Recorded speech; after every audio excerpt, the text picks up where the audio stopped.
रहे हैं तो भगवान की निंदा करते होंगे, लेकिन ऐसा नहीं है।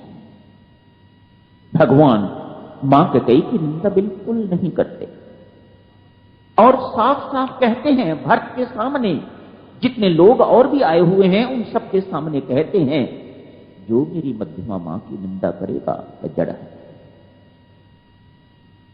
मानो उस व्यक्ति ने कभी संतों महात्माओं की सेवा नहीं करी, उसने कभी सत्संगति नहीं करी, मानो उसे तत्व का बोध ही नहीं है। ये भरत को कह रहे हैं, दो भाई एक जैसे, लेकिन उनकी विचारधारा इस वक्त बड़ी भिन्न है।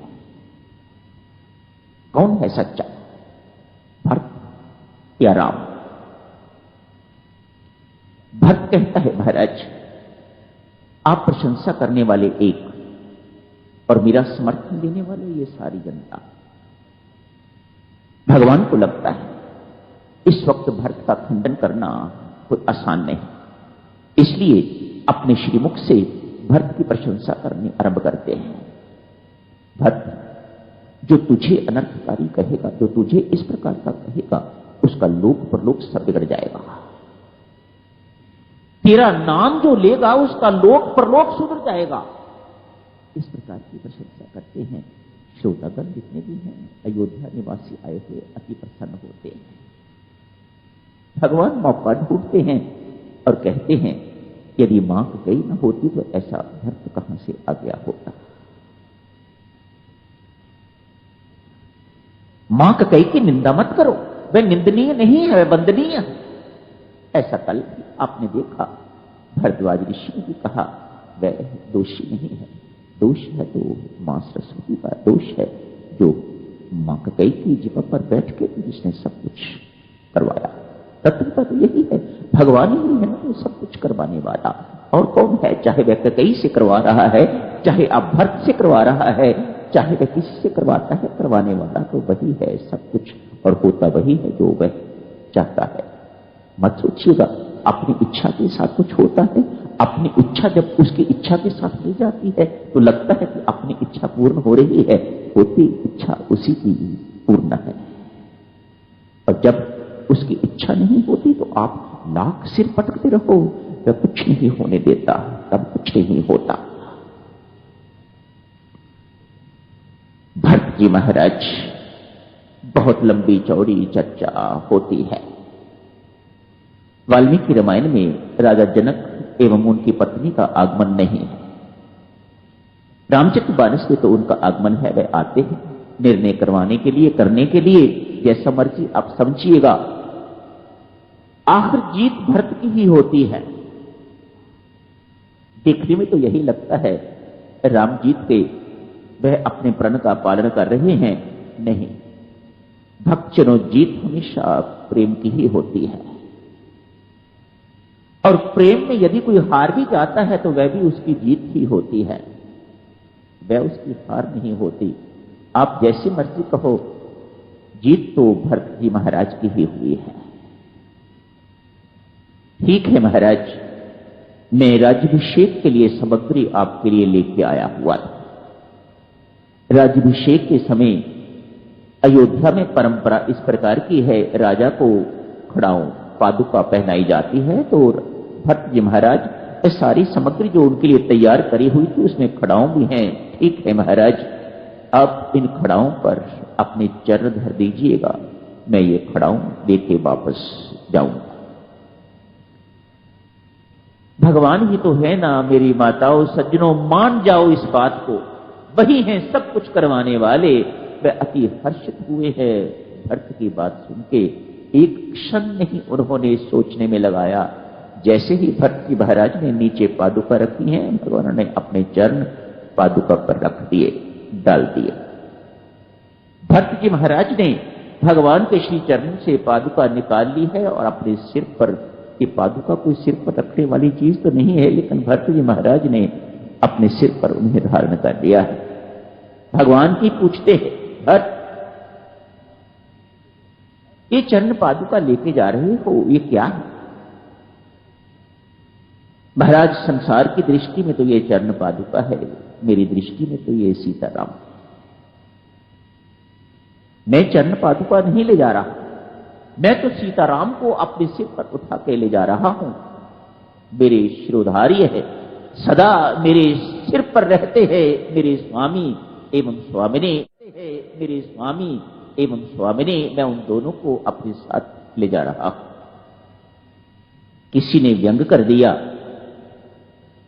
यदि आपको यह पता है कि ये सीताराम को ले जा रहे हैं, प्रभु को कहता है कोई व्यक्ति, महाराज ऐसा क्यों नहीं कर लेते, आप दोनों चले जाओ और पादुका यहां रह जाएं। दोनों ही सीताराम, वे भी सीताराम, वे भी सीताराम। भगवान राम कहते हैं भाई आप ठीक कहते हो, लेकिन मैं क्या करूं। काश जैसी दृष्टि भरत की है वैसी दृष्टि सबकी होती। ये दृष्टि भरत की ही है जो जड़ में भी चेतन को देख सकता है। हमें तो चेतन में राम दिखाई नहीं देता, तो जड़ में कहां से दिखाई देगा। जो आप कहते हो मैं कर लेता, यदि आपकी दृष्टि भी भक्त जैसी होती। भक्त जी महाराज पादुका को लेके अयोध्या लौटाते हैं, स्वयं जाके नंदीग्राम में निवास करते हैं। पादुका ही सब कुछ करती है। कोई भेंट आती है तो पादुका पर चढ़ा दी जाती है, कोई आदेश जारी होता है तो पादुका द्वारा आदेश जारी किया जाता है। मानो भट्ट जी महाराज भगवान को ये कह के चलते हैं, महाराज आपकी भूमि का भार, आपके राज्य का भार मैं 14 वर्ष तक ढोऊंगा। शब्दों पर ध्यान दो, भट्ट जी महाराज कितने स्पष्ट हैं।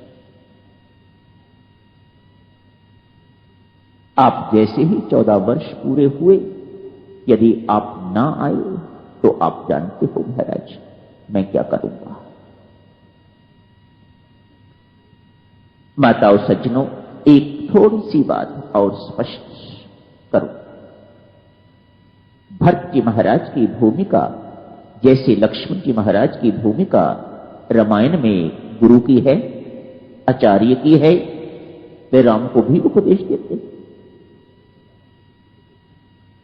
भरत जी महाराज की भूमिका श्री रामायण जी में एक वैद्य की भूमिका है, एक डॉक्टर की भूमिका है। भगवान राम मां कैकेयी की भूरी भूरी प्रशंसा करते हैं। क्यों? वे उन्हें मां मानते हैं। भरत जी महाराज उतनी ही उनकी निंदा करते हैं, उतने ही कटु शब्द उनके प्रति बोलते हैं। क्यों? वे एक वैद्य होने के नाते एक रोगी को देख रहे हैं। मेरी मां इस वक्त रोगी है। क्या रोग लगा है इसे? ममता का रोग लगा हुआ है। अध्यात्म ममता को खुजली से कंपेयर करता है। ये मानस रोग जो हैं, अध्यात्म उनको उनकी तुलना जो है किसी की खुजली के साथ करता है, किसी की वात के साथ, किसी की पित्त के साथ, इत्यादि इत्यादि, किसी की कफ के साथ इसकी तुलना खुजली के साथ की जाती है। आप जानते हो खुजली वहां होती है जहां जगह गर्म होती है और गीली होती है। भरत जी महाराज इस बात को बहुत अच्छी तरह से जानते हैं।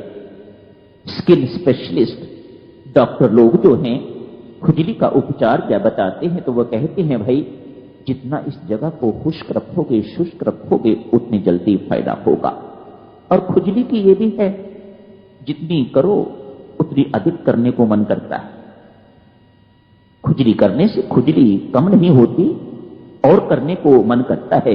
ममता का भी बिल्कुल ऐसा ही स्वभाव है, वह भी बढ़ती जाती है, वह कभी कम नहीं होती, जितनी मर्जी उसको बढ़ा लो। भरत जी महाराज इस तथ्य को जानते हैं, इसलिए कहते हैं मैं इस संबंध को गीला नहीं रखूंगा, इस संबंध को शुष्क करने की आवश्यकता है, तभी तो मेरी मां की खुजली जो है ठीक होगी। कहते हैं जिंदगी भर भरत जी महाराज ने कैकेयी को फिर कभी मां नहीं कहा। मां कहूंगा महाराज, प्रभु राम की आज्ञा का भी उल्लंघन करते हैं। मेरे कहने से एक बार मां कहो। कहता है महाराज आप जो मर्जी कहो मैं करने को तैयार हूं, लेकिन मैं कतई को मां नहीं कहूंगा। इसी मां के कारण तो अनर्थ हुआ है। इसी मां पुत्र के संबंध, इसी ममता के कारण पहले अनर्थ हुआ है। अब मैं एक बार फिर इन्हें मां कह दूंगा तो ना जाने क्या अनर्थ हो जाएगा। क्षमा करें प्रभु, मैं ये आपकी बात नहीं मान सकता। रोगी को दवाई कड़वी दी जाती है या मीठी, इसके पीछे भाव तो यही रहता है ना, रोगी का रोग जो है वह दूर हो जाए। आप सच मानो भरत जी महाराज के हृदय में मां कई के प्रति कोई द्वेष नहीं है। हमारी दोष दृष्टि पर दोष दृष्टि में और भरत की पर दोष दृष्टि में यही अंतर है। हम जब भी किसी के दोष देखते हैं तो हम वैर बुद्धि से, द्वेष बुद्धि से देखते हैं, और भरत जी महाराज जो दोष देख रहे हैं वह इस बुद्धि से नहीं देख रहे, वह किस बुद्धि से देख रहे हैं। दशरथ जब मर गए हैं, दोनों माताएं, यूं कहिएगा तीनों माताएं तैयार हो गई हैं सती होने के लिए, अपने आप को दाह करने के लिए, सती होने, अपने आप को अग्नि में जलाने के लिए तैयार हो गई। सबसे अधिक प्रसन्नता तो भक्त को होनी चाहिए थी कि ये कई मर रही है, इसको मरना ही चाहिए, लेकिन नहीं। जहां मां कौशल्या को रोका है, उनके पांव पकड़े हैं, सुमित्रा को रोका है, उनके पांव पकड़े हैं, मां कैकेयी के भी पांव पकड़े हैं। नहीं, जो पाप तूने किया है उसका प्रायश्चित अग्नि में जलने से नहीं, उसका प्रायश्चित पश्चाताप की अग्नि में जलने से होगा। मैं तुझे मरने नहीं दूंगा। कोटि कोटि प्रणाम भक्तजनों, नतशिर वंदना आप सबको। कितना बोला जा सकता है इतने मिनट में। अरण्य कांड की चर्चा तो करेंगे रात को, अगली बैठक में संभवतः ये समाप्त भी हो जाएगा। इस समय कहते हैं मेरे स्वामी